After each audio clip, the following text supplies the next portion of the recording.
Ooh, that just got much brighter. I actually, one second. Good morning.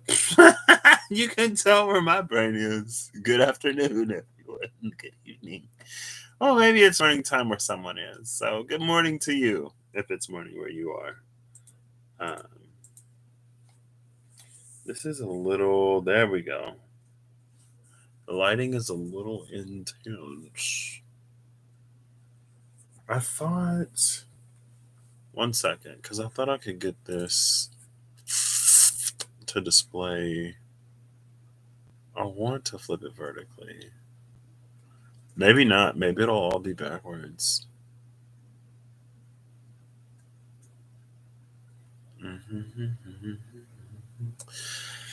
Wait. Hey, Starbumberg. How are you doing? I actually did order a new deck. It's coming tomorrow. So I think I found a way to fix this. And it happens like this. There we go. I had to invert it. Russell! It's bedtime where I am as well. There you go.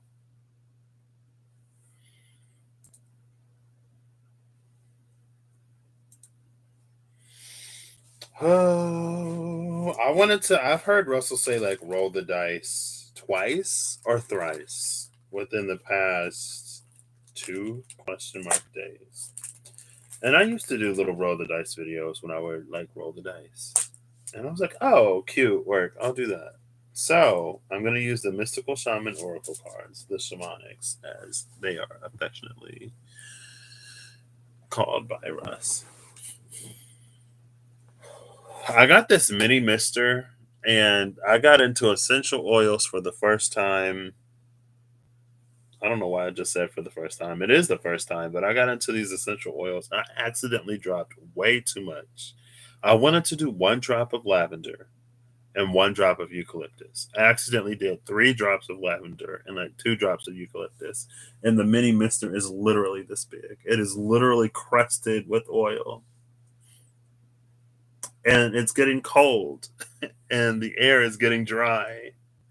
And so I put some in the air, but I think I put too much in the air. And so now I feel like I'm drowning. I feel like I'm drowning.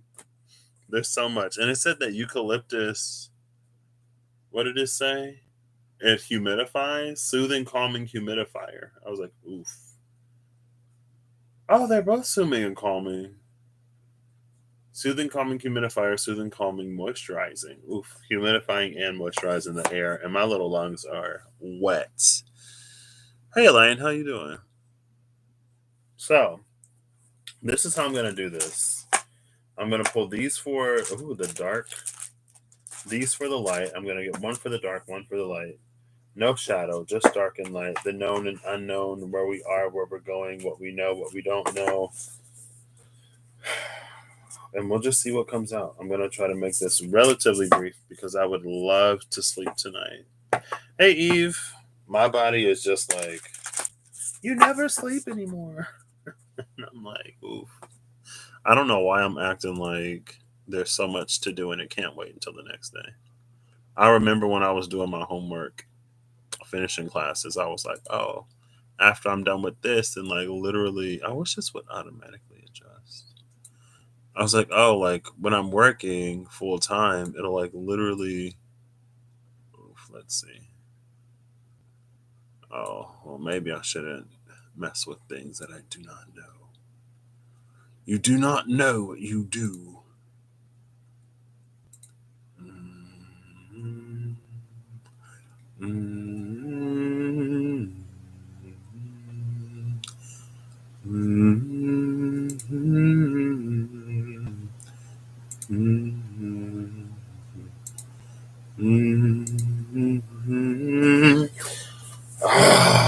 See, this is why I use this camera so that it's too bright.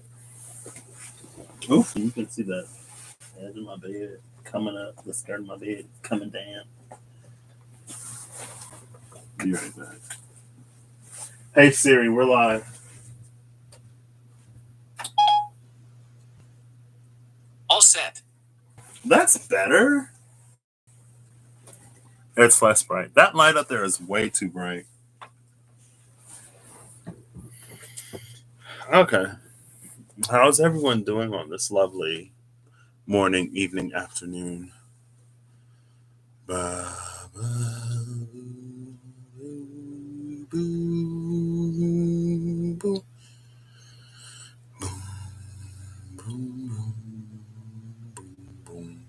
Sleep is so elusive lately. Yeah, I have like no excuse though. I'm just staying up. What the vibes? It is Scorpio season. We're quickly coming upon Halloween, which means that we're even quickly approaching Christmas. Ah, glad to hear it, Russ. Russ sale. Okay. So what I'm gonna do is I'm gonna take the top and bottom of each half. I'll reveal the top and I'll leave the bottom as a mystery to be read later. Ooh. Oops. That's 2 cards. I'll take them. Why not? Oh my gosh. That's my little brother. Ignore anything and everything that he says. He's the type of person that will say the craziest thing just to get a reaction from somebody. Like he'll purposefully annoy people. He'll be like, oh, I'm just trying to annoy you. Like father, like son. If you didn't believe that it's true, know that it is.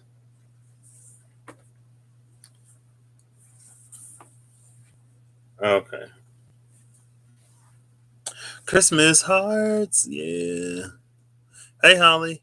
Oh, I need to put mine back in the dryer when they're done drying.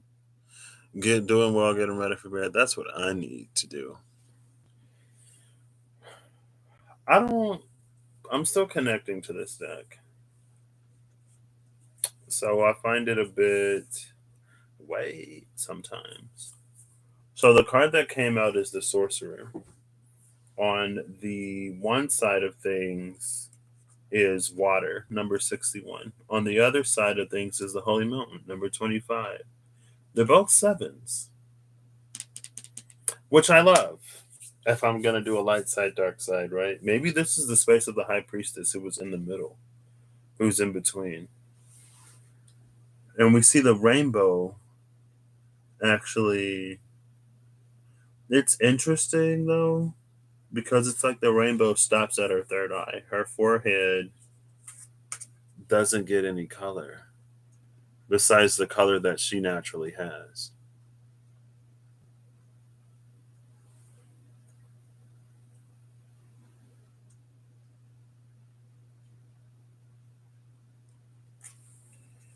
Yeah,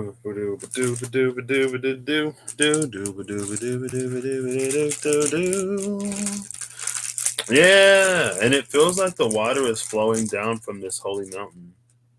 But the holy mountain, it looks a little dry. It looks like this place hasn't known water for a while, which is interesting. Let's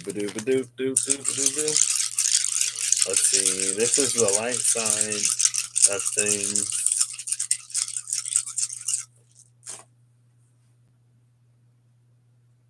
Oh, there's a. Oh my gosh! 2, 2, 2, 2, 2. There are 1, 2, 3, 4, 5 twos. 5 twos is a 10, which is a 1. Why so many twos? So 32. Oh, duh! Literally the High Priestess. Okay. 32 to 7. 2, 2, and 2.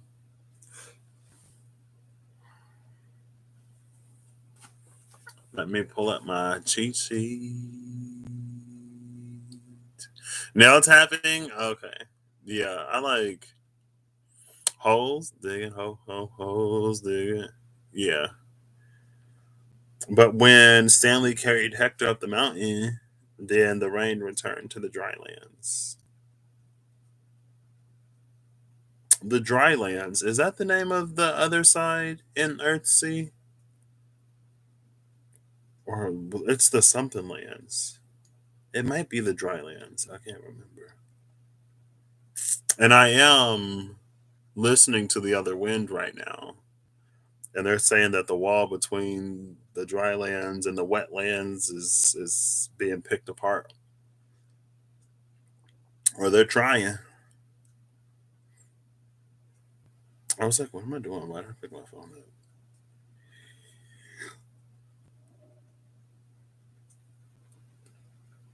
Yeah, so 32 is the initiate of water. Hello? Hello? What's happening? 32. I thought 32 was a court energy. It is. There we go. No. Oh my gosh. Something happened. It's fine. It's legible. So we have the initiate of water with the sacral chakra twice, the element of earth, the high priestess in Libra.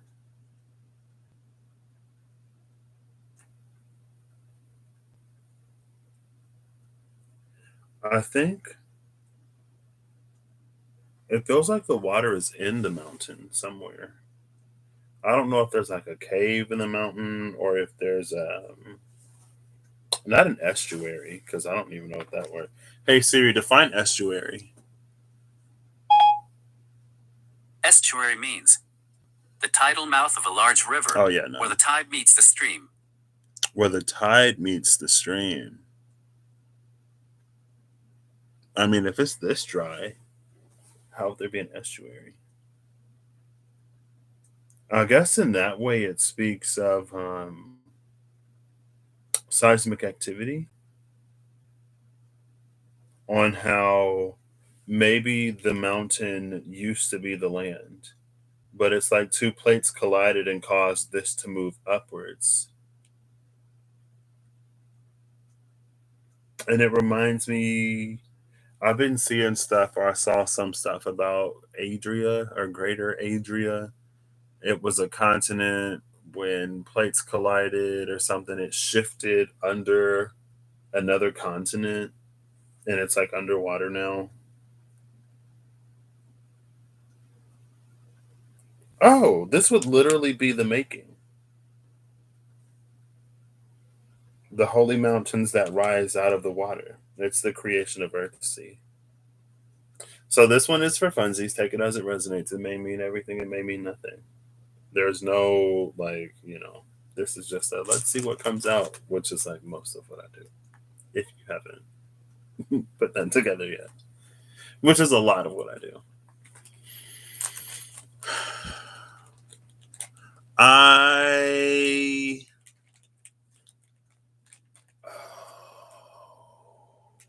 don't even remember, Elaine. I want to say it was somewhere in the Atlantic, but I'm not. I don't remember 100% for sure.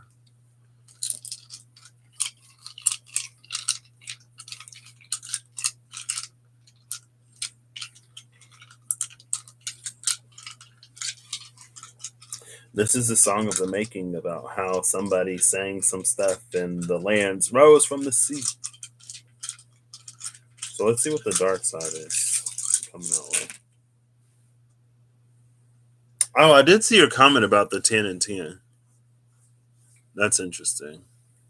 30 plus 7 is 37, which is a 10.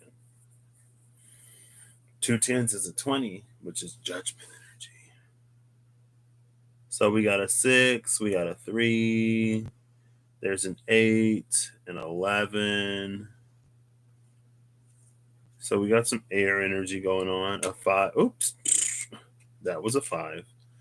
A 5, a 6, 5 and 8, 36. Okay. And then the number 1, which is water. So this side is coming out with earth, and this side came out with the holy mountain. This side is coming out with the element of water, and this came out with water. Now, typically, this would be the light dice set. This would be the dark dice set. But I decided to flip them because why not?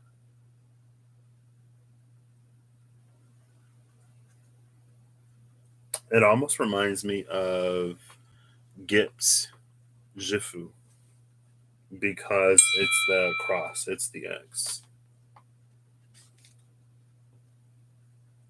I will sing you the song of the making.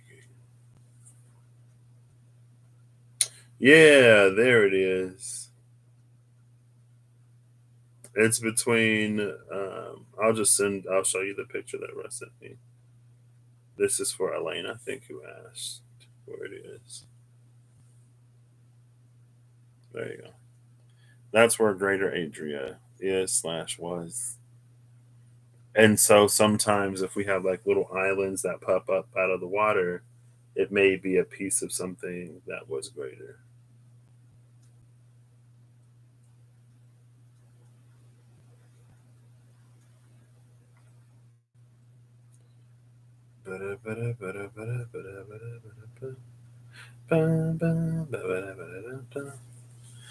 I'm just glad I remember the name right.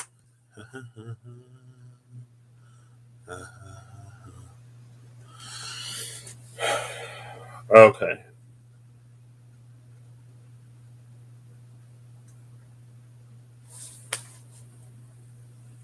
I need to see what 36 is.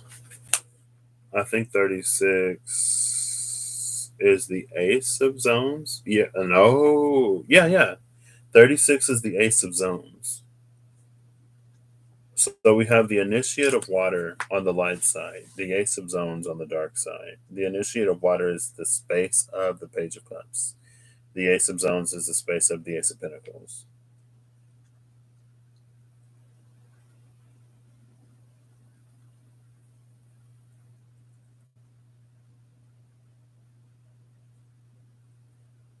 And then the sorcerer is in between.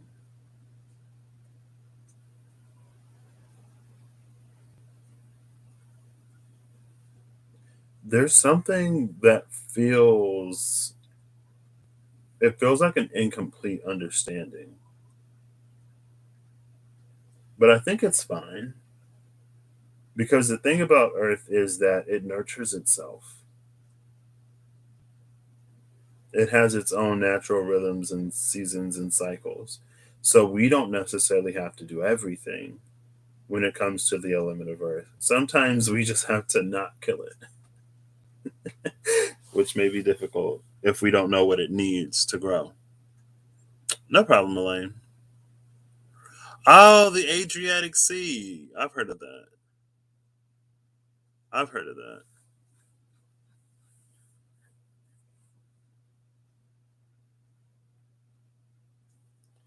Water sorcery, but what does water sorcery mean?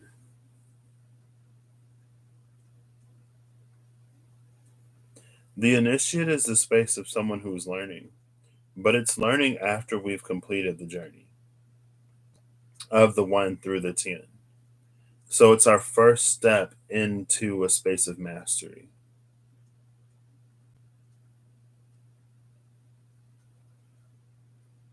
The ace of zones is literally it's the potential for something to be like physically. So it's like it's almost the planet, but it's more than the planet. It's just literally the energy of like things becoming physical, tangible things. It's the tangibility.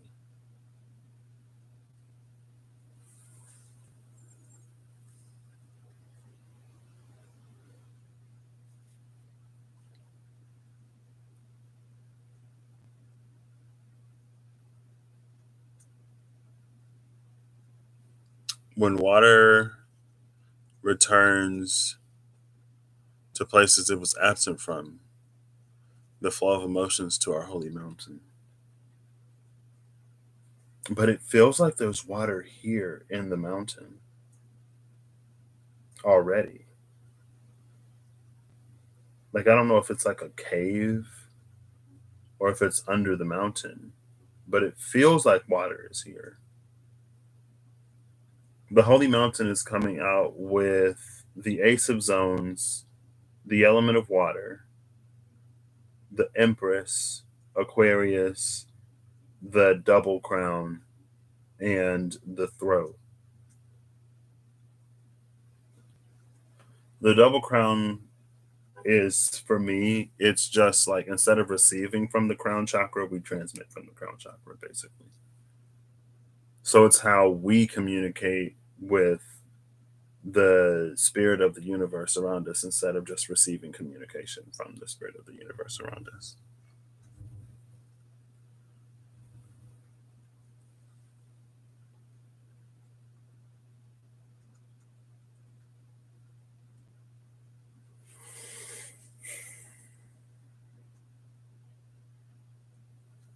This is interesting because this is drawing a connection.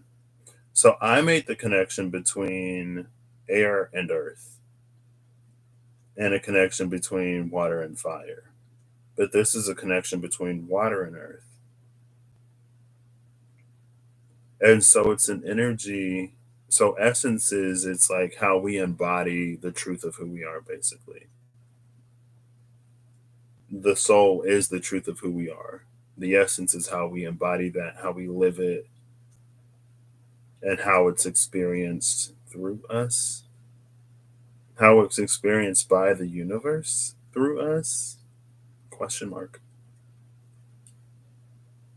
And so this is an energy where being brings about being, or becoming brings about being. It's like this is an intangible being, this is a tangible being.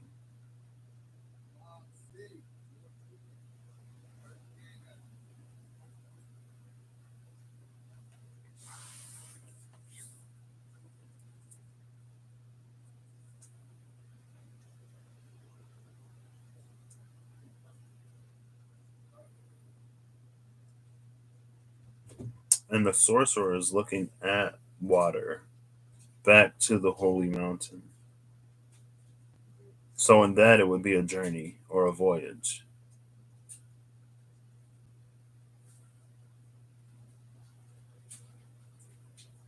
So, maybe it is in seeking out water, but it feels like one of those journeys where you discover that the water was in the holy mountain. The water was in the place where you started. Not to cut to the end of the story before we even begin. How others experience our soul is through our essence. Thank you for that, Amy.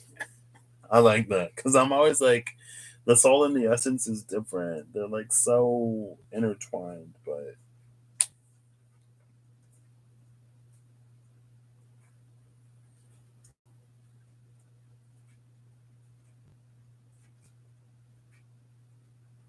and then we have, who was it? The high priestess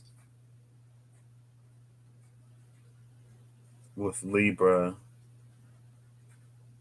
The high priestess in Libra, it's understanding a balance.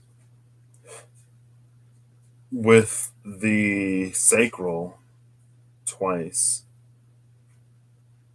and the element of earth.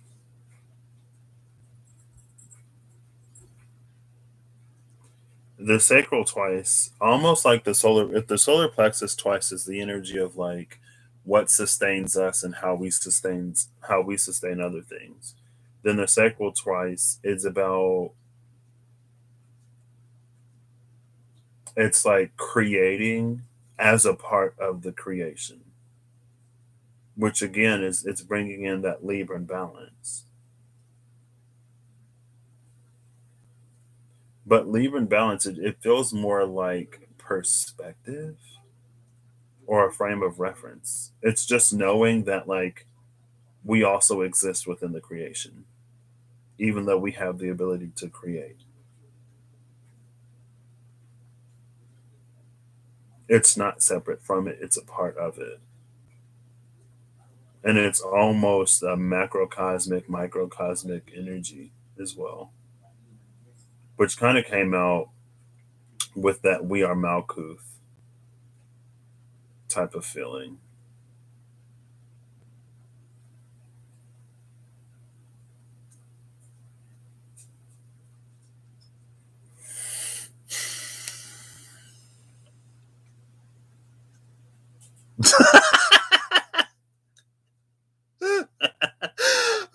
Amy.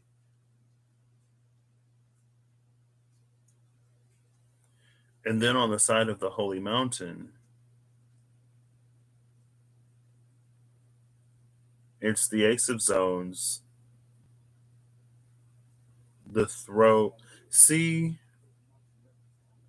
I think this energy is dry because it's not receiving.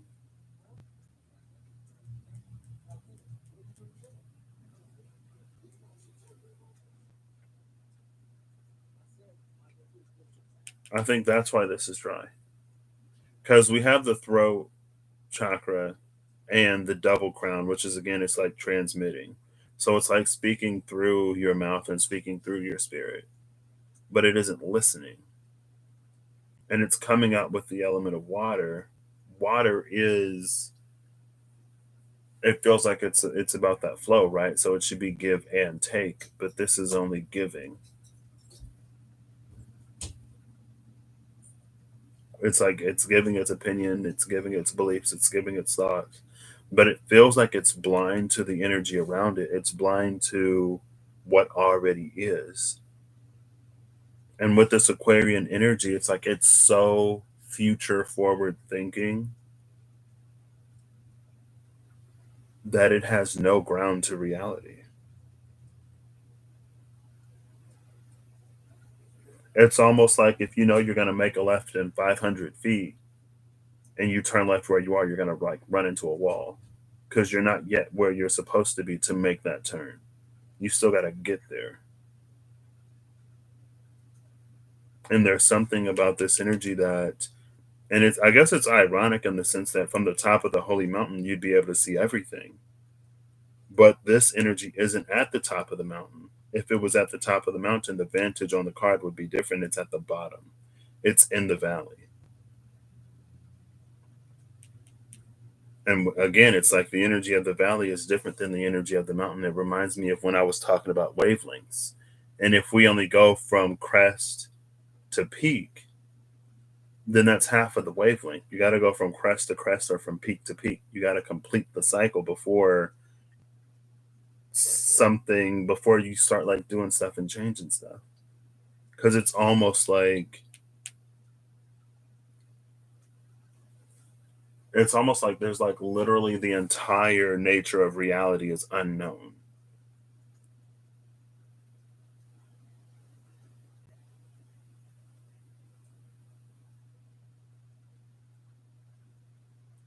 And there's something about this sorceress and the rainbow not covering the entirety of their face.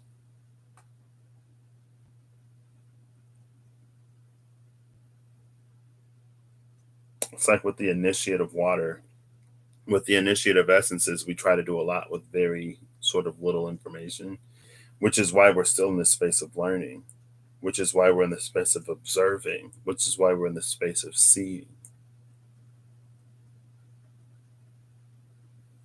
And it's not yet, it's almost like speaking on things that we don't, like we're not informed enough about. And so again, it's like this, like if the turn is in 500 feet and you turn where you are, you're going to run into a wall. And so it's this energy where it feels like it doesn't get out of where it is because it's trying to make these turns, the turns that it would make up here, it's trying to make it down here. And it doesn't, it's like we keep hitting boundaries. And so we have to go on this journey only to realize,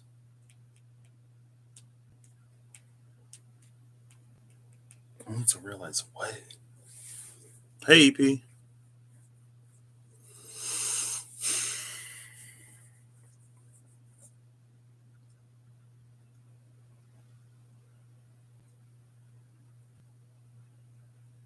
And the Empress energy is here. But again, it feels like this is lacking a receptive energy for the Empress to create that which it is for her to create, right? The Empress creates by receiving from the Emperor. It's because the Empress receives what she receives that she's able to create what she's able to create. It's not anything that the Empress does solely within herself. She doesn't have that ability, she doesn't have that power. She bears, she is a vessel, but she doesn't solely create.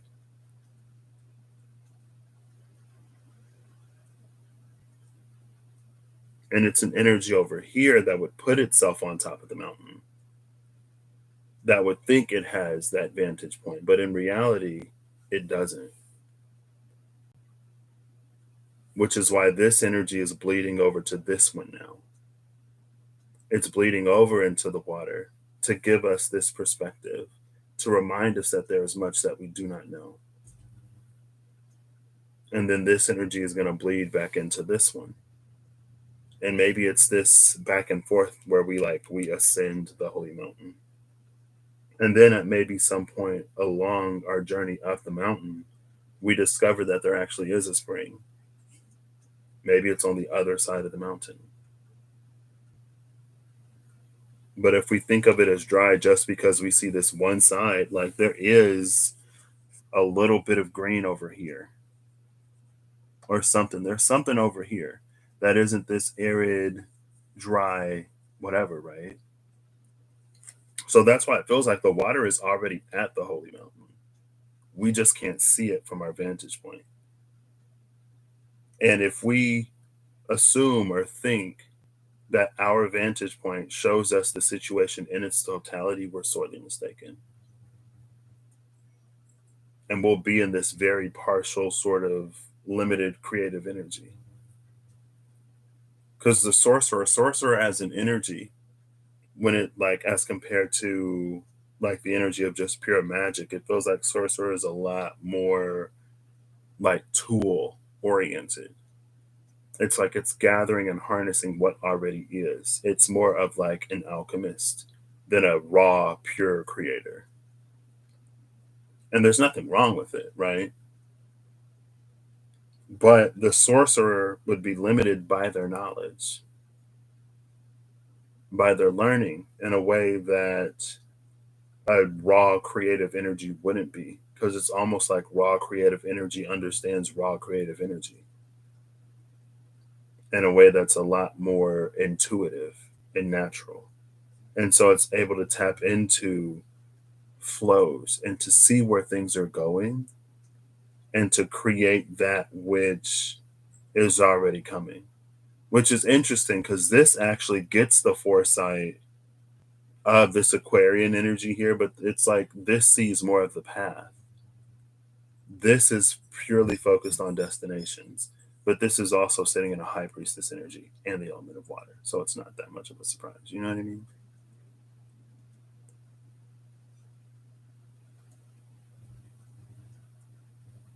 And so we're moving from holy mountain energy to water energy, where we understand more of the flow of everything outside of like our pure, solely focused interests. It reminds me of the hunter and the arrow that came out around the council, where it's like being so narrowly focused that we miss almost literally everything.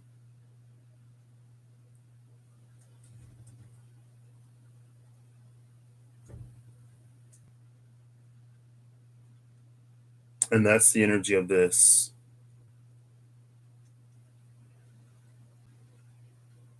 double sacral energy.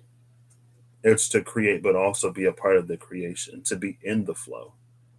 This throat and transmitting from the crown energy,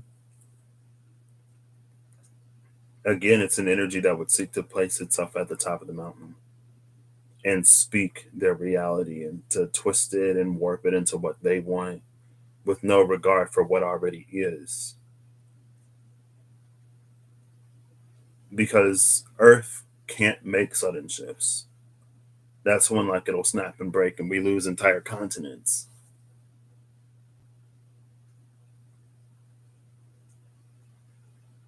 where some places fall into the sea and other places rise from the sea. Now, Capricorn would be an energy that like navigates both of these because it's the seagull, right? And Pluto is in Capricorn right now. And I remember last year or 2 years ago, whenever it was like Jupiter, Saturn, and Pluto were all conjuncting in Capricorn, that's when it felt like everything was sort of set into motion. It's like that's when the conversation was had about how things would move forward. Now, when Saturn and Jupiter conjuncted in Aquarius, it feels like that's when it started to play out. But it was already decided before that. That's just when we saw it sort of beginning to happen. And the first time Saturn and Pluto were in orb, when they conjuncted, it was before Jupiter had met Pluto, I believe. I'm trying to see if I remember this correctly. Before, like in the first conjunction, because Saturn was leading Jupiter, Saturn conjuncted Pluto, and then it went into Aquarius. And then Jupiter caught up and conjuncted Pluto. And in the space of that Jupiter Pluto conjunction, when Saturn went retrograde, Athena had caught up. Or I think Athena had also gone retrograde. And she was going to the meeting between Saturn, Jupiter, and Pluto in Capricorn. And it's like she wasn't there before. So she was an energy that was like, okay, like if that doesn't work, like here's like not necessarily the plan B, but it's like the second phase of the same plan. And in Russ's live earlier, I was thinking to myself, like, and like the message was literally to, like not fall into patterns of the past. So I already failed. But my experience when the North Node shifted into Gemini in Sagittarius, it seemed like a lot of people, a lot of what I was hearing was a bunch of like North Node Cap or North Node Cancer, South Node Capricorn stuff. And so I was like, okay, so what is North Node Taurus, South Node Scorpio going to be? North Node Taurus, South Node Scorpio can be we experience shifts and changes that are so powerful they cause us to question everything we believe. But South Node Sagittarius, North Node Gemini was the space of questioning your beliefs. Like that part of it was already supposed to have been done so that when things flow forward, we're already in a position to like start where it starts rather than to like after the race begins, now we're getting ready and we still got to make it to the starting line before we can even really fully participate.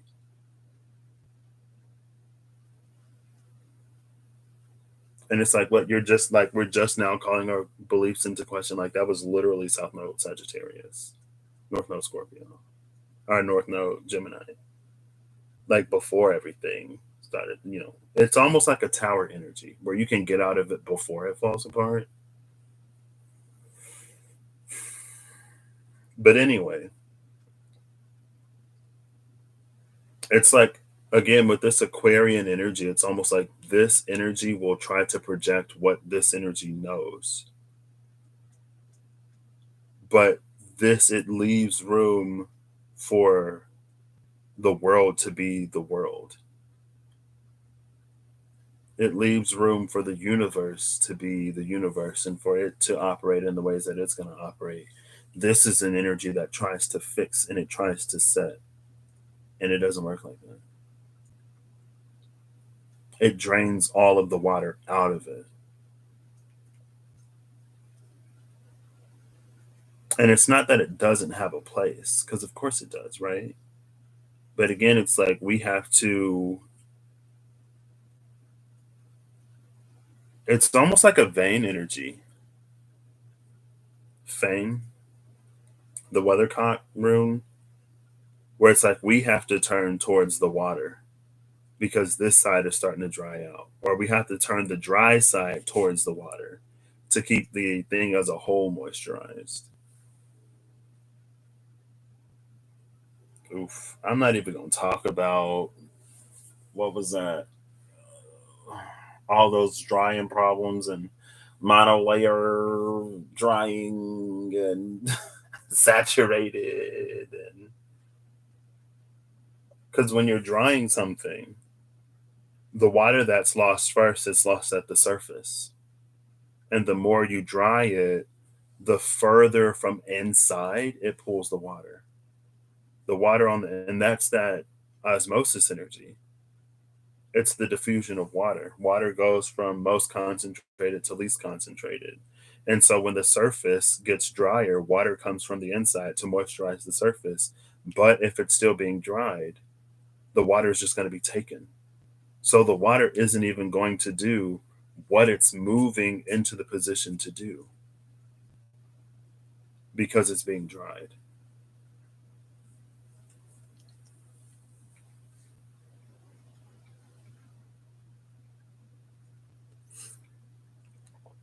Lavender oil drowning in this. It's not even that big. I turned it on for too long. I'm like, I'm literally drowning. I'm like, how is it that humid? It's the power of the mini mister. Because it was small, I doubted it. Also, maybe I also do like way too much. When I burned that incense, I burned almost the entire stick, and my windows were closed, so there was no ventilation. I did it to myself, but I was a page. I was an initiate. I didn't know. I didn't know. Nobody told me don't light the entire stick of incense. Open your windows. Make sure the space is ventilated. Just like this, it doesn't say like, if the size of the vessel, like if you're gonna drop it in this much water, like use one drop. No, it was an accident. I wanted to do like one, but I got three. So anyway.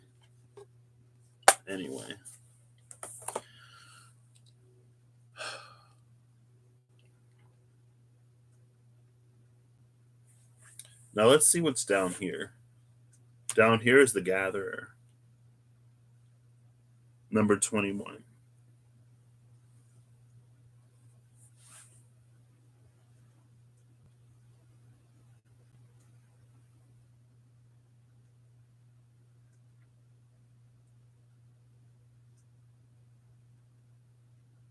What's the difference between a gatherer and a hoarder?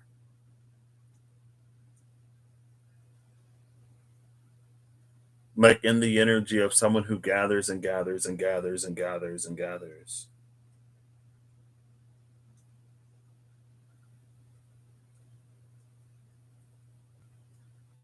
Maybe it's this Aquarian energy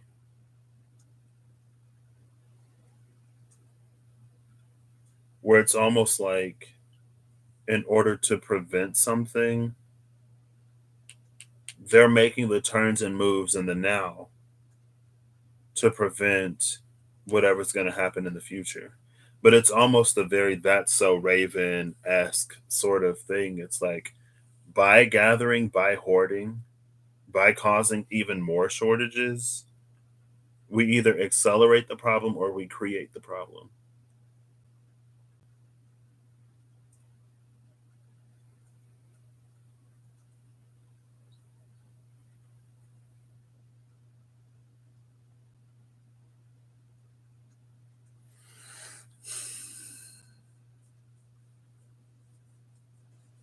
Hi, Zona.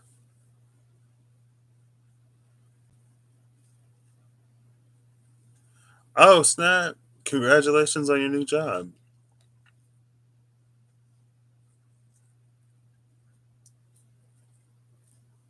Yeah. Because I don't know. It feels like this is a little bit. There is an energy where it could be gathering water to take back. And that will remind me of the village card and the wild unknown archetypes, where it's we leave the village to go on our own journeys, to live life, to experience things. And at the end of our lives or later in life, we go back to the village. And that's how the village grows. The village grows because of those who venture out of it and then come back. There is an emperor energy outside of this from the 25 to the 21. But it would almost be an emperor in reverse energy because again, like we're going down 4 instead of going up 4. And it feels like empress energy trying to be an emperor to cause something to shift or happen, to create something within itself, which then makes this a hoarder energy because the gatherer, the empress, she would benefit everything around her, right? It's not like a fey abundance, it's a wide open abundance and it benefits everybody. That's why this is coming out with hoarder energy because it's so self focused. It's like it would seek to water itself, but again, it's like to not bring water to the entire mountain would not serve because it's just going to dry up.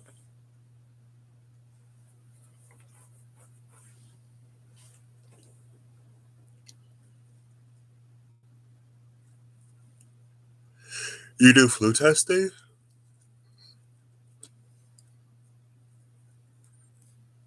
Well, hopefully you find your sort of flow in it, Zelda.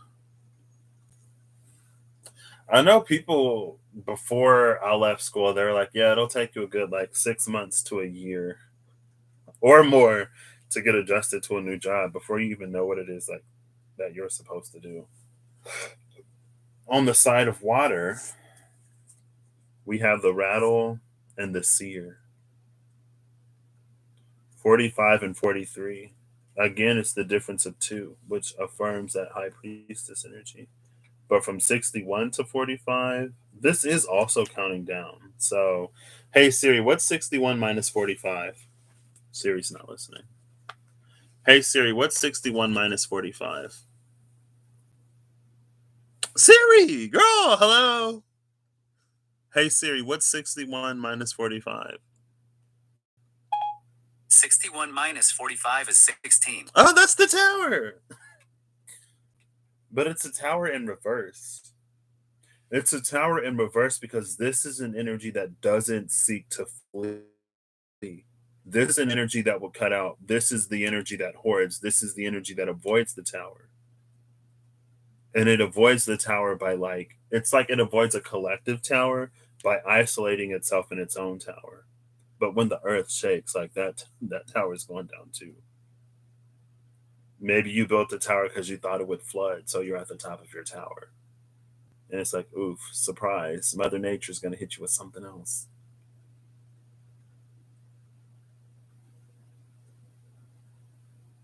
And if the tower isn't like earthquake proof, it's almost like easier to topple because it's so tall. This is an energy that would stay in it.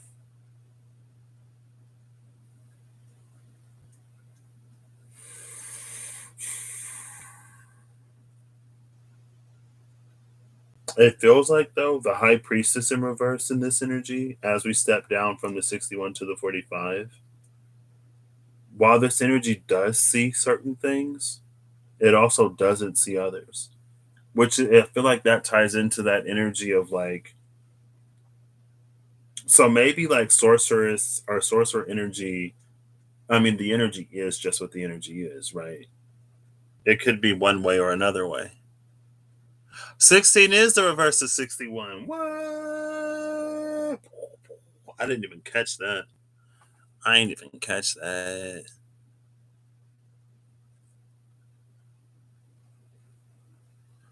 Ruth Lilly, what? I used to want to work at Lilly. In Indy, yeah.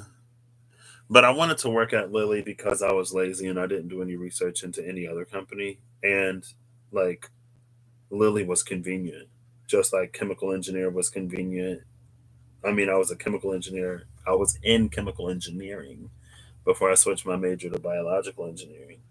It was just a lot of convenience. I was like, well, if anyone asks me, I don't know what the answer is. I don't know what I actually want to do.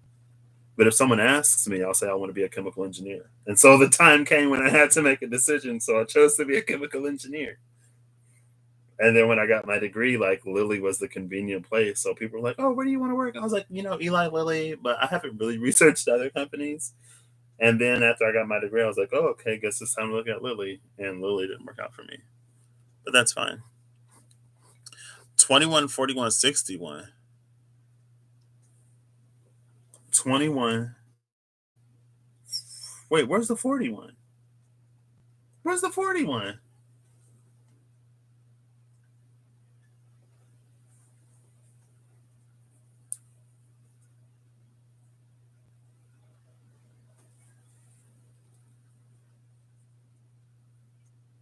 Sounds like a locker combination.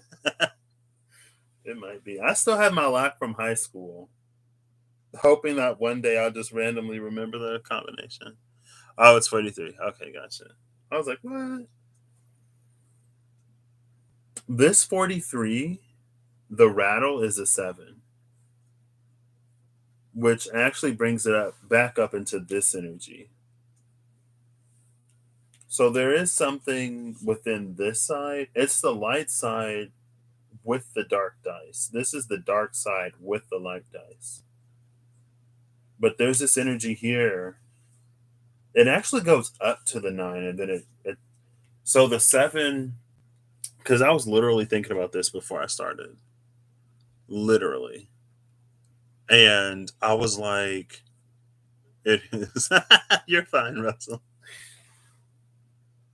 I was like, 6 is it's a number of harmony. It's where we think we've made it, but at the 7, we experience something that shows us how big the world really is.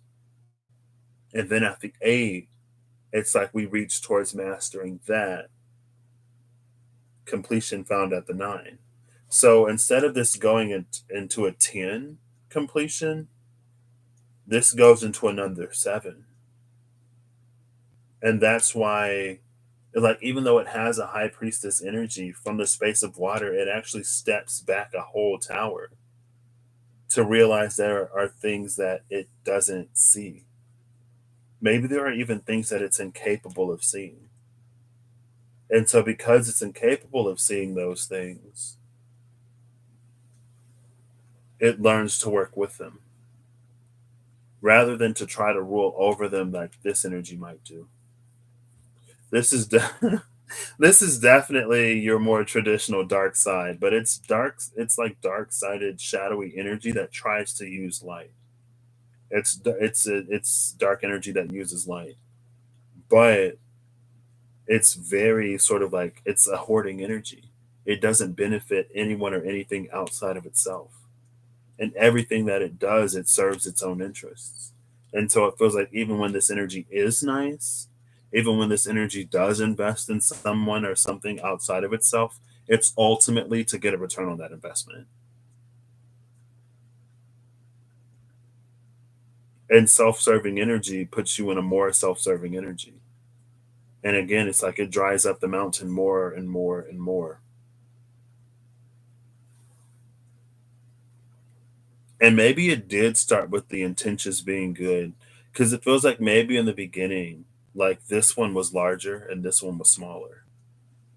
But at some point, going from this card to this card, this one gets dull. It dulls, and then their positions flip. This one gets bigger. It's like this is actually sucking the light out of this.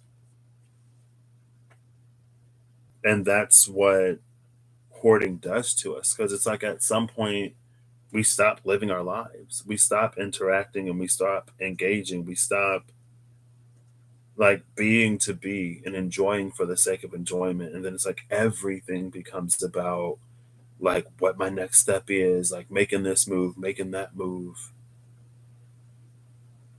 all for the sake of some future that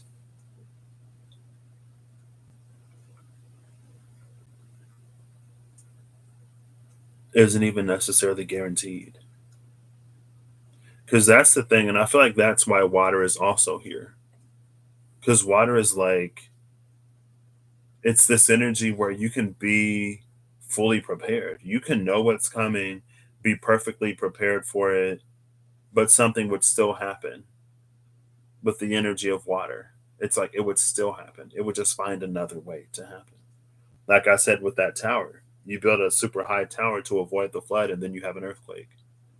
And you didn't think about making your tower flexible enough to withstand the swaying that earth causes when it moves and it snaps.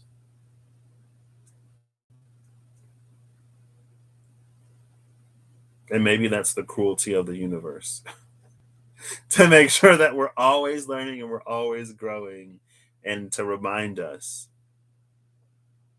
that no man is an island and no one stands above anyone else.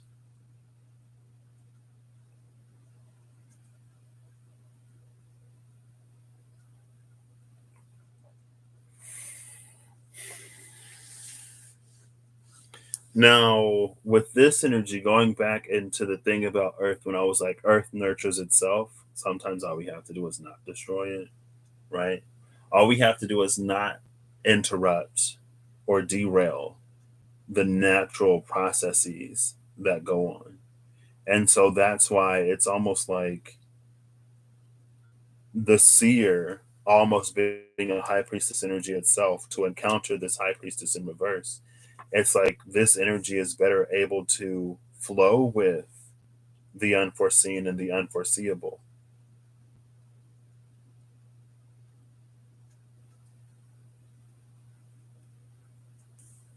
And maybe with the rattle,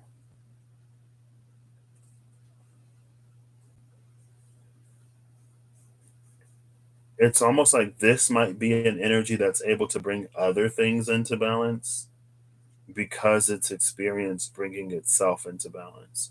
And that's that Libran energy. The Libran energy radiates outward,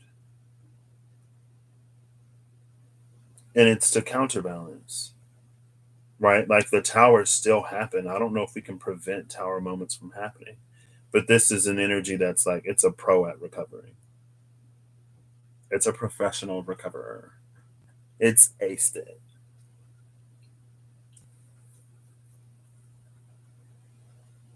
And it's almost like it brings in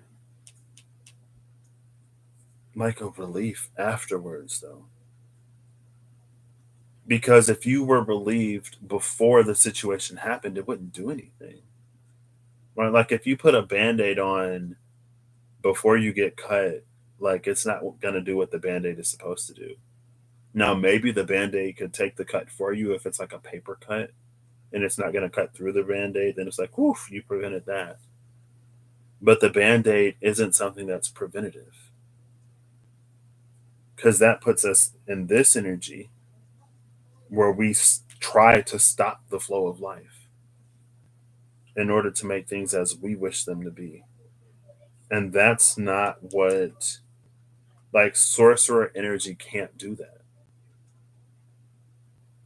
because sorcerer energy, again, it's like it feels like it takes things into consideration, or it takes things into account, or it feels like more reactive, or like after something has happened, right? It's like a learning energy and adjusting. So it doesn't do well in situations that it doesn't know or with things that it's unfamiliar with. Which is why when we come into this flow of water, it's an expansive. And maybe after a certain point, when you've expanded enough, you begin to see the balance of things, which is again, it's this energy to be a part of the creation, but also be able to create within it. It's like it's learning the balance by being completely immersed in it. It's an energy of like learning a foreign language, learning the culture, learning the customs, learning the lifestyles, learning the happinesses and the sadnesses, the victories, the defeats, the everything of a people, rather than like one of those like little, if you're taking a business trip to a country, here's how do you order food, here's how you ask where the bathroom is, here's how you say shut up and listen to me, I'm running this meeting, you know what I mean? This, it's an energy because it's so immersed that sorcerer energy actually evolves and becomes something way more.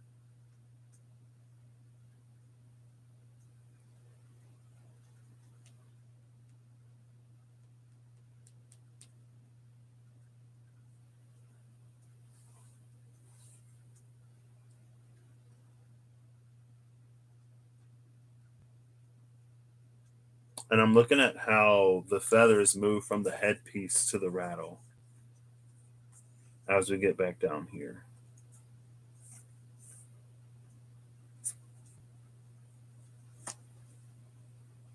Because it's the essence. It's almost like it's the presentation of the thing. It isn't the thing itself. It's just the way we perceive it in that way. Good night, Zelda.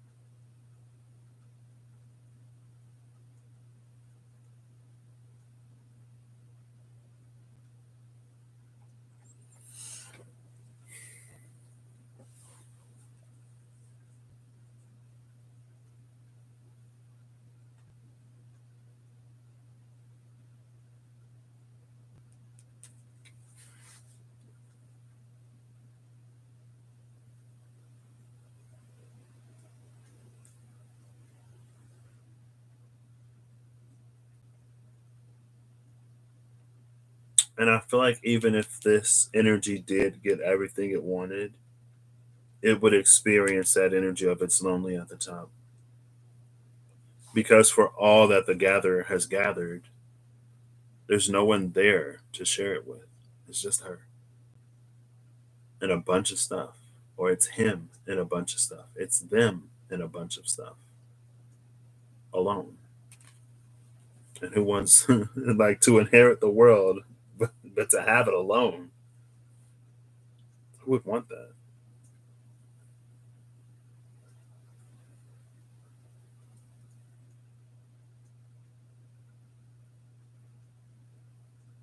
This almost reminds me from Naruto Shippuden, like Indra and Ashura, and how the one brother who was less capable was more loved by the people because he was a part of the people. Like he lived with the people. And then the other one who was more powerful, he didn't necessarily rule with fear, but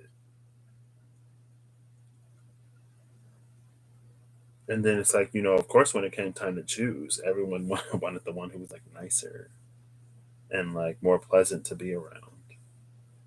And when the choice came down, he was like, "Oh, but I'm more powerful. Like, why did my little brother get it?" And it's like, and then his father was like, "Sorry, I failed you because apparently you out here thinking some stuff is some stuff that it is not." And it could be, but it's almost like after you get it, you discover how much you don't even really want it, how much you don't need as much as you've gotten, and all that you sacrifice to get it. Not all of it, right? Because it's like part of it was to get you somewhere. Part of it was to accomplish something. But along the way, it's like there were people that you would have met, or there were situations that you would have encountered that would have enriched you. It would have taken you off of what you saw as the path, but you would have found a lot more. It feels like there's a beauty way energy, like that is here, but it's not seen. And this is the energy that would see the beauty way. This is the energy that would try to create it. But in doing so, it's like it drains the water out of everything around it. It drains the light out of everything around it. It dulls everything. And not even maybe necessarily to feed its own ego and to make it appear more luminous. And it's interesting because I used to have a friend. She was kind of narcissistic, like high key. But one day she told me, she was like, I was in the mall and I bumped into this girl and she was like, "Whoa, you just sucked all the energy out of me." And of course, me at the time, not knowing anything, was just like, "What? Like, what? You bumped into somebody and like they said that? Like, that's so cool."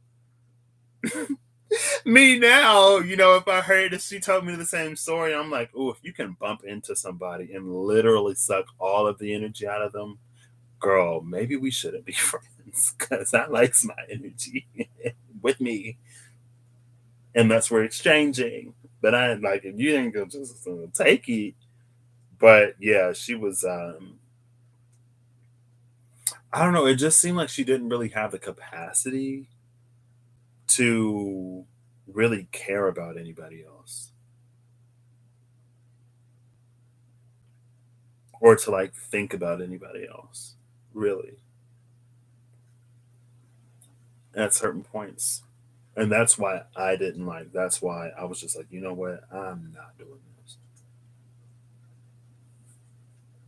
But anyway,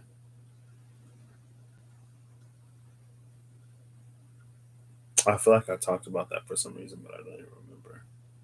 Maybe I was just thinking about it. I was like, whoa. But I didn't know what I didn't know. I was an initiate. Again, I was an initiate. I didn't know. I was still learning. I mean, I wasn't even learning at that point. The learning didn't even start. And between the 32 and the 36 is an emperor energy. But it's interesting because, again, it's almost like when we step up into the emperor, that's when we sort of run into the same problems that this empress has when she tries to step up into emperor energy. But when we fall back, the emperor, when we allow to let be, then I don't know, we get a lot further. So 22, 21. Time like the dice. Wait, what? Where's the 22, 21? Wait, what did I say this was? Did I ever say what this was? I don't think I ever read this. The star is here. This is a star energy. Oh, the star in Aquarius. Oh my gosh, that's hilarious. Wait, is the star Aquarius? What's Aquarius? I think the star is Aquarius. I don't know. I don't remember. The knowing just popped out of my brain. Popped out of my brain. I'm pretty sure the star is Aquarius, though. See, that's the thing about starlight, though. It's like it can guide you in the dark, and they're pretty to look at, but it doesn't do anything for the planet. Not like the sun does. It doesn't warm you. It's not bright enough to illuminate even the nighttime. It'll illuminate the sky, but do nothing on the ground. You need the moon for that. So it's not the moon, it's not the sun. It's a promise or a hope, but it's almost like it has the potential to be unfulfilled. And this is a very unfulfilled energy. I mean, honestly, the energy is kind of void. And maybe that's why it gathers so much.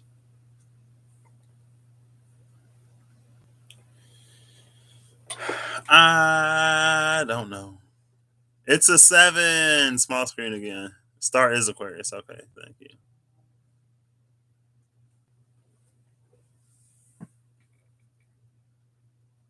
No, this was the Empress. Yeah. Wait, so wait, is this the star or was this the Empress? Because on this side is the 3. I think it was the Empress because I said this was the Empress. And then it flipped over to the 17 at one point. I don't know. I don't know anymore. Maybe I just looked on that side of it. Again, it's this energy of perspectives.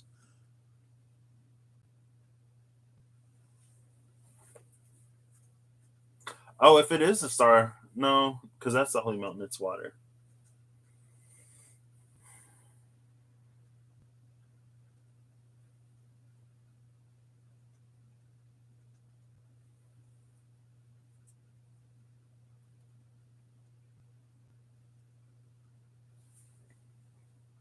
Oof.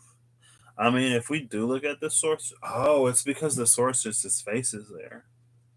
Because you can see the rainbow is a lot more vivid before the sorceress and it's a lot duller after the sorceress. But her face is like, their face is like soaking up all the rainbow, so there's no rainbow left to make it to the mountain. Oh, I feel like for a lot of people, it's actually quite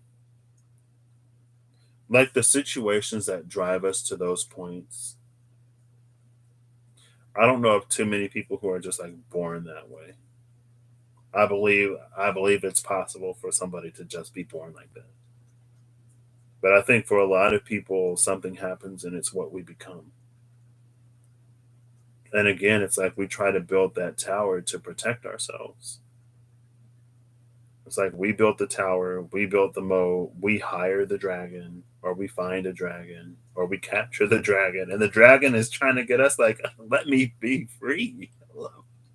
Dragon's like, I don't want to sit here and babysit you. Like, I want to go have my own life. And you're like, no, dragon, you're there to scare away other people who would try to come and approach me.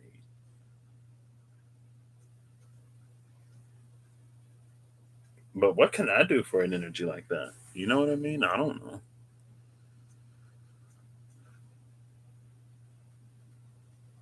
Yeah, Matthew. It's very that. And I think that's what this energy, it's like between the seer and the rattle, that's what the seer is able to do. But it's like for the seer, and I think that's another difference between these energies. Because again, with Aquarius, it is able to see ahead, but this would try to drive. It's like the seer is this energy where if the seer picks up the rattle, if the seer does anything to enact change, the seer understands that the future will now be changed. That's why it goes down a high priestess. What it originally saw, it'll change. This is an energy that it's like the future in their mind or in their mind's eye, it stays the same. And so again, it's like it doesn't allow for that flow. That's why this energy is like it needs to go into the water. It needs to learn flow. It needs to learn balance outside of oneself. Because as soon as the seer, I don't know, it's almost this energy of like the seer can see everything that the seer isn't directly responsible for. And so it's like as soon as the seer gets involved, then like that future becomes unseeable. Then it's something that has to be experienced. Then it becomes unknown. And if we're uncomfortable with the unknown, we'd rather hoard. We'd rather hoard than face the unknowing or the unknowable. But the seer is like, bring it on. And in ways. Rewilding. Rewilding the world. Rewinding. Well, you said rewinding first and then rewilding. I'm like, wait. I don't think the water bearer is bringing energy. I don't think the water bearer can bring water to the mountain, though, because like a jug of water isn't going to be enough to do anything. And it's that energy again. It's like when water flows to the surface, it's to replenish the water that was lost. But there's a drying energy here. So it's just going to evaporate. Like you would need this much water to change the ecosystem of the mountain. So one Aquarius with one jug isn't going to do much. And maybe it's the futility of that, where it's like, well, I can't really do anything anyway, so I might as well try to create my own whatever. With my jug, I can create a little garden and I can sustain myself at the rest of the world. I'm going to go off grid into the middle of the woods. I'm going to have my cabin and my garden, and I'm going to be able to grow everything that I need, even if the world falls apart. And it's like, okay, don't get lonely in the woods out there. I don't know if the jug, like, this isn't maybe like a Piscean energy. could do it, but this feels beyond Aquarius, and it feels like it's not Aquarius's job to water it, even though it is the water bearer. And maybe that'll be the final gift from the age of Pisces. Maybe the final gift from the age of Pisces will be the water needed to bring this back to life. And then Aquarian energy through, especially through Saturn, it's like it can take that and it can build it. It can modernize it. It can take it into the future by starting here now and moving it forward instead of trying to go like forwards, backwards, or something like that. I don't know.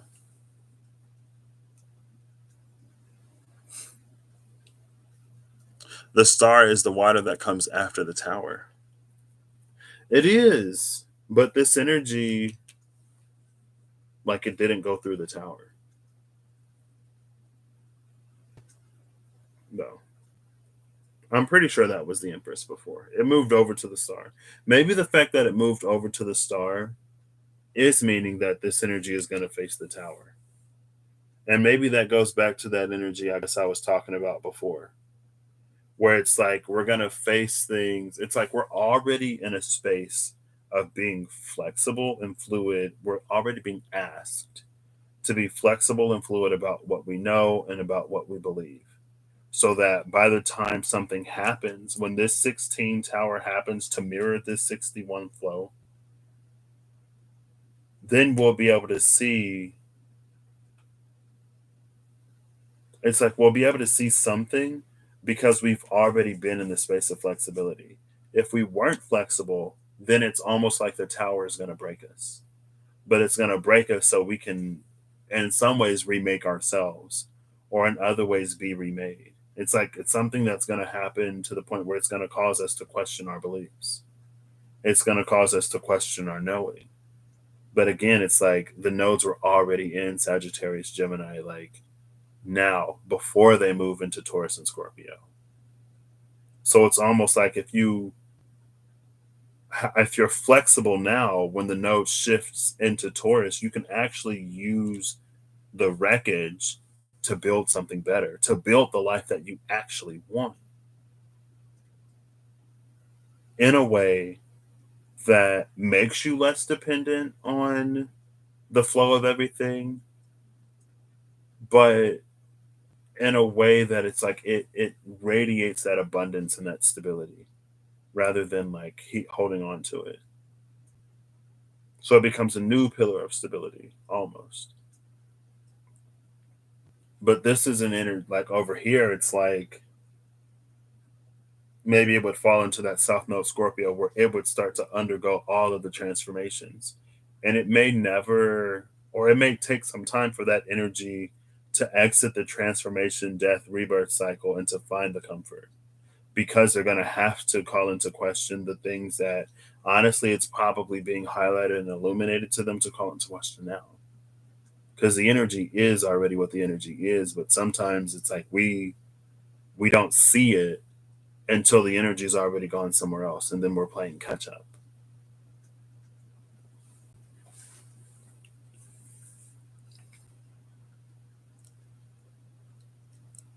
Yeah. I mean, maybe it is. And so and maybe that's the energy again. It's like if you're trying to pour out from the jug before it's even filled, then don't be surprised. Don't be surprised when you're thirsty and when your crops die and things like that. Like there's no water in the jug. You got to fill it up first. And I wonder if the jug is actually sealed because I remember in Aquarius when I used the runes, they got Calc and Watchagafal, I think. And it was something where it's like something would not dissolve. It's like water isn't going to break it down because it's designed to hold water. If it's designed to hold water, it wouldn't be a very good vessel if water eroded it.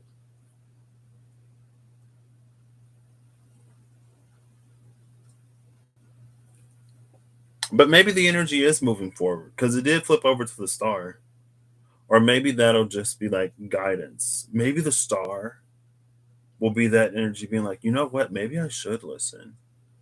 So let's re-roll these and see if we get anything receptive. I'll also re-roll these. Oops. Well, we moved down to Capricorn, and I love moving down to Capricorn because Capricorn grounds it in reality. Capricorn is like we start today and build into tomorrow. We start where we are with what we have, and we start building. And as we need, we acquire more. When there's a need for more, we gather more. But we're not just gathering stuff just to have it and then to never use it and to never give it away when the opportunity arises to. Oh my gosh, 5551. So we got the root chakra. We got the throat again. So the throat chakra is still the throat chakra. The throat didn't change, which isn't necessarily terrible. I got to see what 55 is though, because I don't know. Ooh, it's 10:35. I got to go to bed. Number 55 is the 6 of zones.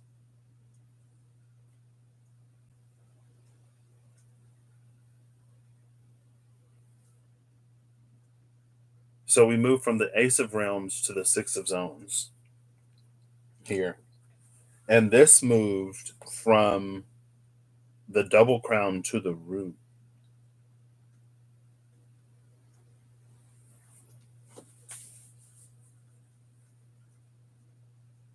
The 6 of Zones, it's the space where we begin to understand what has to happen and transpire for things to become our experience or for things to manifest into reality. There's still a lot more because it's the 6. And like I said before, the 6 is before the 7. So it's like when you're comfortable, when you think you know everything, and then you're like, what? There's more. And like literally the whole world opens up. So we're at the precipice before the whole world opens up. But it's still a question here of whether or not this energy will allow it. Because it's like with the root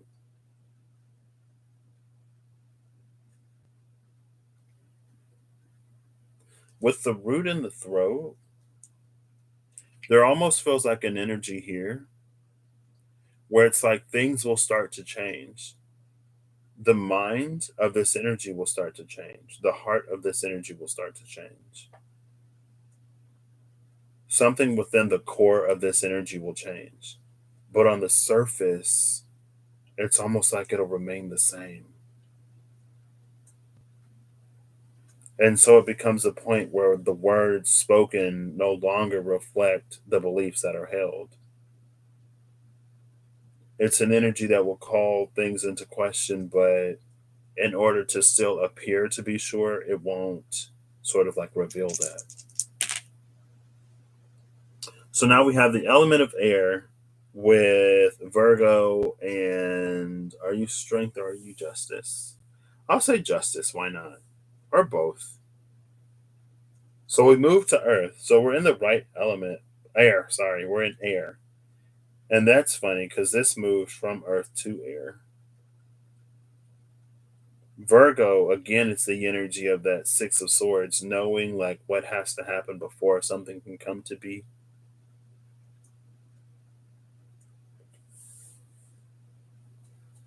And then strength and justice.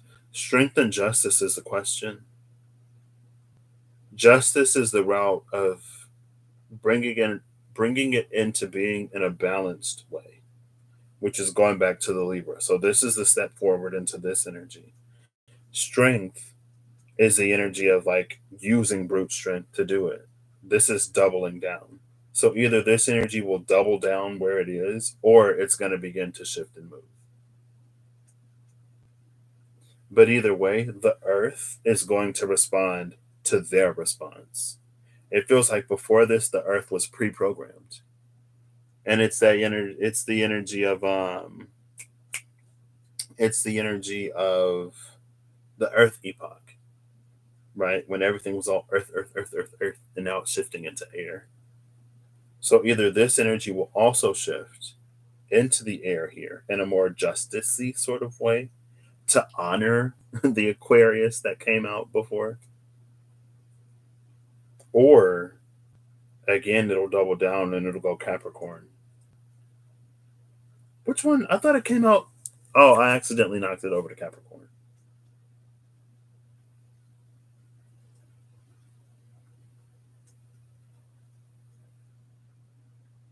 Oof.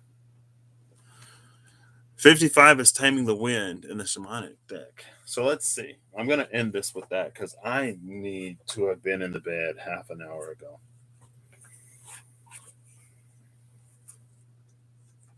Ooh, the ghost dance number. Ooh, okay, well. Hey, it flipped it to 20. The ghost dance is like, ooh, judgment. Okay.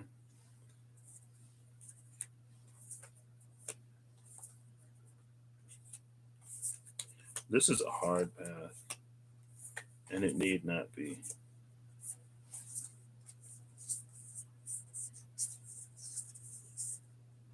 But again, it feels like there is some pain that's at the root cause, which is why I try to urge people to face the thing and be freed from it. Because if not, we continue to hurt ourselves in more and more and more ways. So we have the crow again with taming the wind and the eagle. So taming the wind was between the crow and the eagle, and they are both, birds. And it's interesting because the crow is facing with 13, it's facing this way. The eagle with the 16 is facing this way. So it's almost like the eagle will come and like literally try to drag this energy over to the other side. And that's why it's that 16 tower frequency. This is the tower that this energy was avoiding. So it's almost like either you can go with the new flow with the 13 crow, or eagle's gonna come and drag you, like kicking and screaming. So, and this energy may be like, you see this feather? I've gotten eagles before, and I'll get you too. And the eagle's like, okay, you may have gotten other birds, but you ain't get an eagle. I don't know, maybe not. Take that part as it resonates.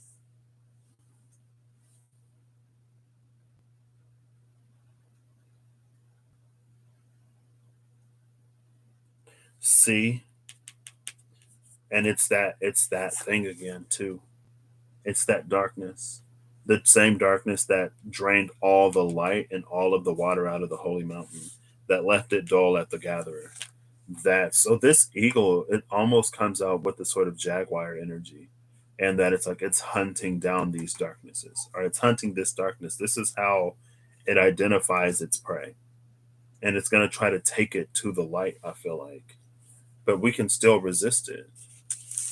We don't necessarily have to give in to the light, right? People experience a change in fortune. People experience things all the time where they could be like, you know what, maybe things are better. Like, my day is improving. What? My life isn't terrible. But it's wherever our commitments lie. And if you are determined to have a crap, miserable life, you will have a crap, miserable life regardless of what happens. And that's the power of our choice as humans, where we can literally experience everything that we want sometimes and still not. And see, that's the message. That was the energy from Lantern number 3, where it's like everything could change. Your life could be something beautiful. Don't force yourself to be continuously miserable. And it feels like, although eagle is a ferocious energy, it feels like it could be very gentle in how it, like, it's like eagle is like, are you gonna come? And then like, yeah. And then you get the crow, right? And the crow just watches you. The crow guides you along the way. The crow may go caw caw if you need to turn your head so you see something that you weren't necessarily looking at. But it feels like, I don't know, there is, like, in order for this energy to become this energy again, it's like sometimes people are just sort of like born like that. Sometimes that's just, it is who people is. It's who they be. But sometimes we become this. And I don't know what to do or say to help somebody unbecome. That's literally a choice and decision that that person would have to make. And then they would have to have the strength to seek out that as like their justice. And maybe that's an energy that sees justice as like inflicting pain on others because of what was unfairly done to it. But strength and justice, it's this energy.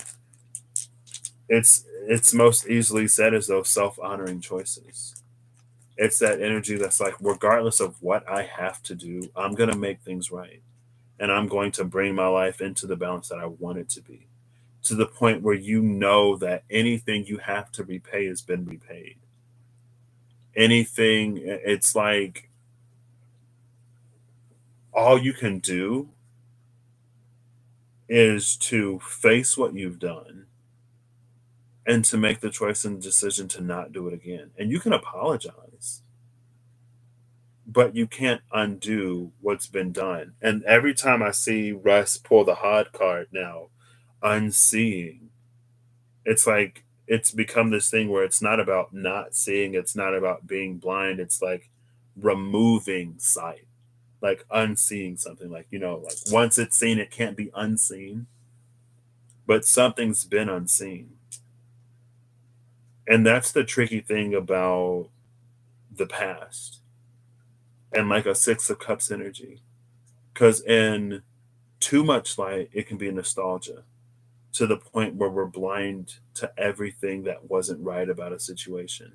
And in too much dark, it can be trauma to the point where we don't see the joy and the happiness that was also there.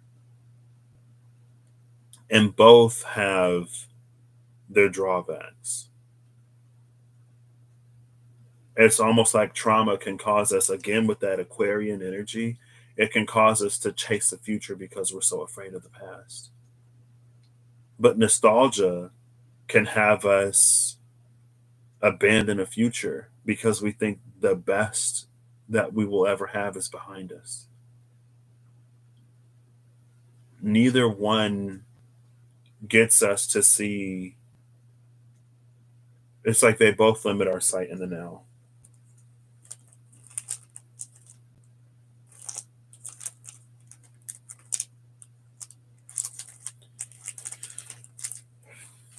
You just had the crow and eagle facing away from each other with the jaguar in between.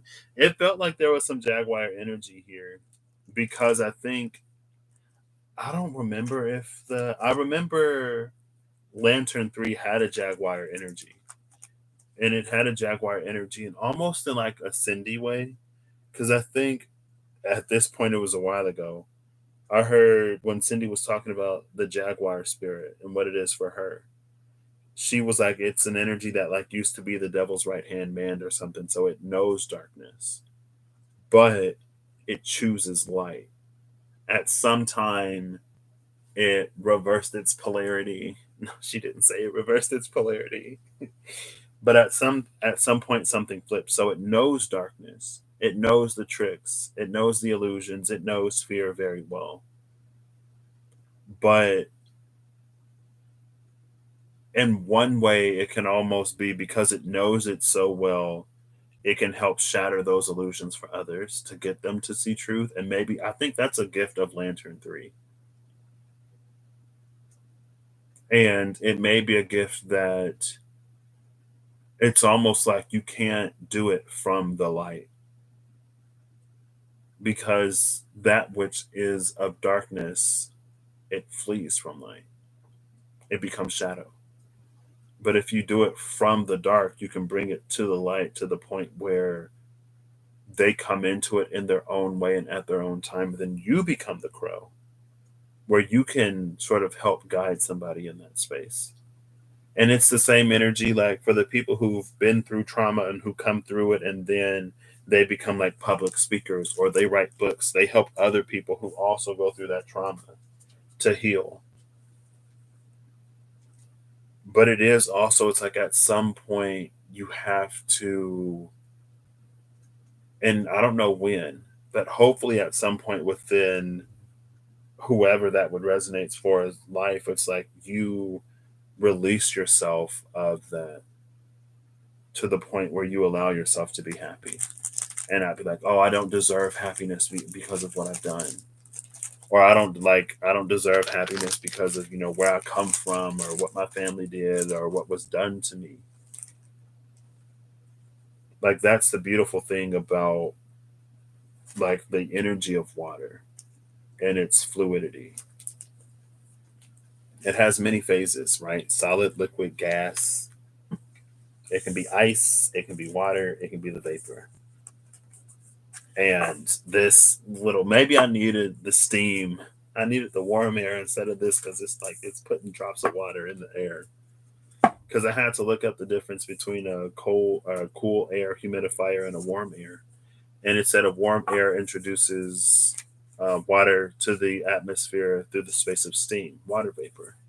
But a cool humidifier does it through dispersing water droplets in the air.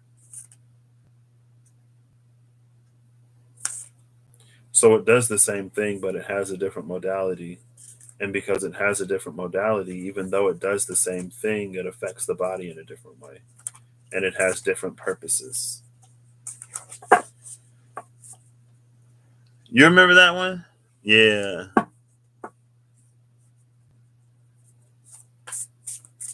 Yeah, Eagle had a Jaguar energy to it too. Like, because the Eagle was hunting darkness.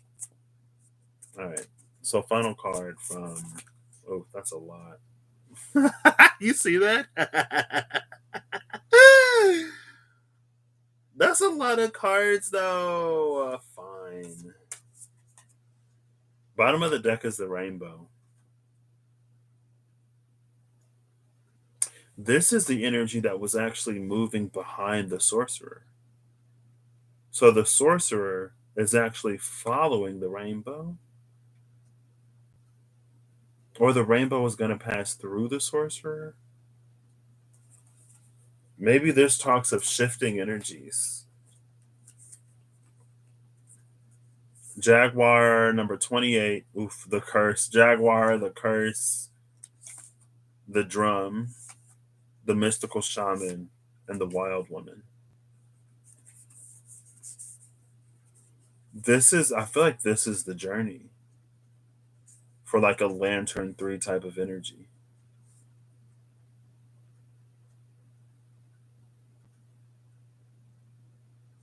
And look, that's the shadow of the eagle.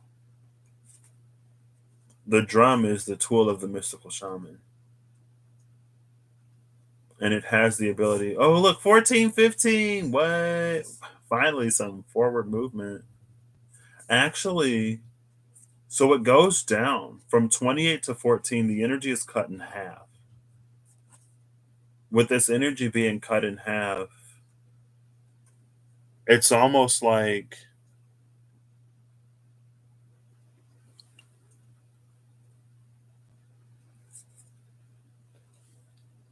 I sometimes wonder if what many view as darkness might be the source of the water.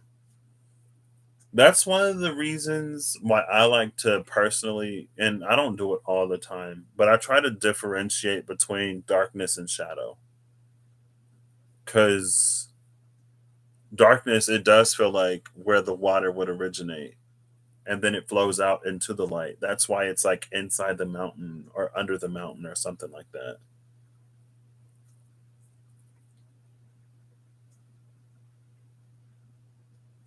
And maybe this is an evolution of shadow into darkness.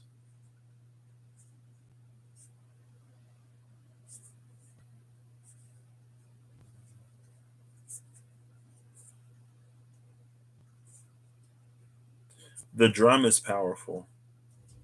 Oh, look, is that an eagle or falcon? That's a falcon. I think that's a falcon. The drum is powerful.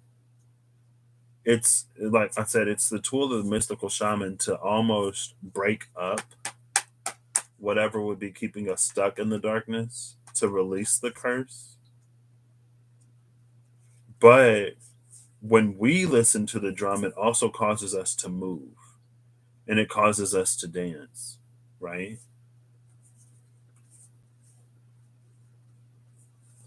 The number, like, it gets cut in half, it takes one step, it more than doubles, and then it hits, like, it's increasing now.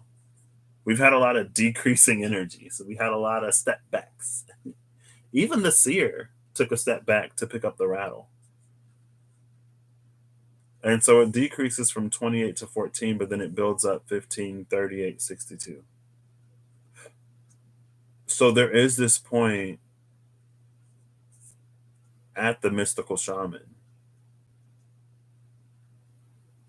where we're a whole 10 above where we started with the jaguar. And so it feels like, and again, it's the energy, it's literally in here. It's 10 is that, like, that number of completion and new beginnings, but it's looking at this from the other side of it. That's what it feels like. Like, this is an energy that's in the darkness. And because it's in the darkness, experiencing darkness, it gets lost and things turn into shadows. And it's like when we come out of it, and then when we reflect back on those things, we get to see how we can, yeah, we get to see how we can evolve our shadow into darkness and how we can use that to help others who are in darkness as one part of it. But it's just like it's knowing and understanding what happened, not being like actively traumatized by it, and being able to pull strength from it, being able to pull light from it, being able to pull something that can enrich and build up others from that. And it's not even despite that, it's almost because of that, which is a very late in the shadow work sort of. I feel like it's attributed to that, like, late in the shadow work series cycle, late in the shadow work cycle feeling of like, I actually, in some weird, twisted, demented way, I'm glad that some of the worst things that happened to me. Because it's because of those things that I am who I am and I can do what I do. And it's because of those things that I can have this impact. This wild woman is that person finally experiencing the light of day. And it's experiencing the light of day. Again, it's in a way where it doesn't have to, it's like it's not looking for light at this point anymore to cast out darkness. When it was seeking light to cut through the dark, that's what put it in a space of shadow. And again, it's like I don't really know how to communicate it. I don't know how to communicate it. But it's this energy where it's like it allows dark to be and it allows light to be. And now we see that same dark planet, the same one that drained the light out of the holy mountain, the same one that the eagle went hunting for. It's like when the moon was in the sky, it was like a full moon, full super, not super moon, but a full moon. I'm like, it's daytime. The sun is up. Hello, moon. What are you doing here? Like, go home. But it's able to experience light and not have to be anything that it isn't, and to not feel ashamed of where it came from, or to be ashamed of what it's been, to be empowered by that, to be made more because of it.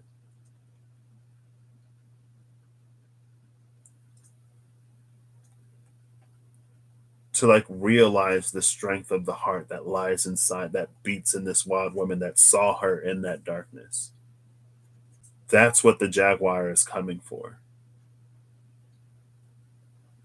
To free that heart in some way. But it feels like if you're in it, then the jaguar would look like another it would look like another predator in the dark, so you would run from it. But it's actually come to liberate you in some weird jaguar way. Right? Because that's the thing about the jaguar. It has to go into the dark to get us and then bring us into the light. It can't bring light to us. because just like a shadow will flee from it.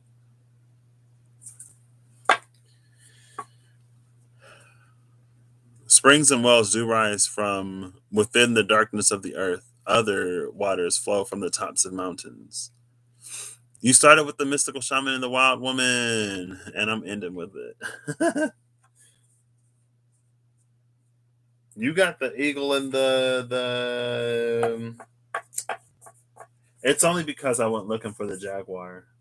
Well, no, I didn't go looking for the jaguar. Actually, I just got final cards, and the jaguar came out on top of all of this. And you mentioned the jaguar on the opposite ends of the crow and the eagle. So there you go. That was a lot. But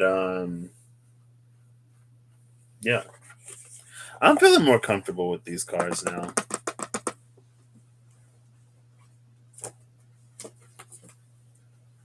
I had a feeling like I'd understand them tonight though, for some reason. I was like, I feel like they're actually gonna speak to me tonight in a way that I understand.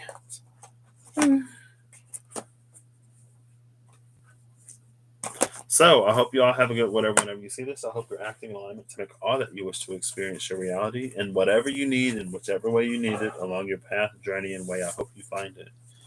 And I hope that you I don't know. Again, it's like not being in that space. Oh my gosh, I guess I could do this. Now y'all might see an entire mess. I don't know. Oof, it was already ready. Oof. Without being in that experience myself, it just again like it feels like an energy that may view itself as irredeemable or beyond salvation, but it's like you're not. And I hope at some point you allow yourself to experience how beautiful your life will become, not only despite what you've been through, but almost because of it.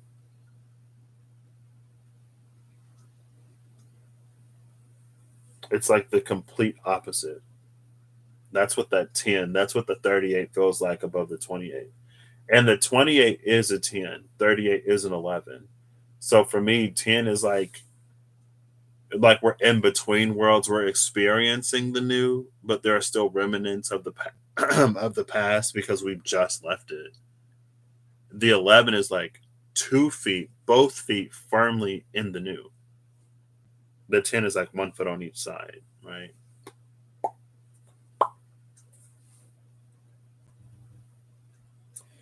I don't know. All I can offer you are hopes. That's all I got for you. All the action is yours, and the belief is yours, and working through all of that is yours. But I do sincerely hope that you allow yourself to experience happiness.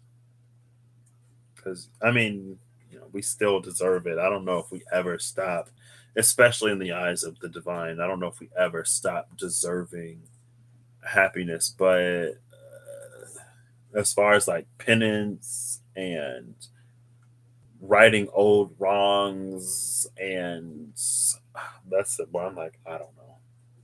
That part is beyond me, and it's not for me. Like, who am I? I am no judger of man. I am no judge, jury, or executioner. Well, I could be in the jury, I guess, because I'm a person, but I'm not a judge or the executioner, and I'm not a defense lawyer. I'm not a prosecuting lawyer. I ain't none of that. All that is within us. Is it strength, justice, or some combination of the two? Right?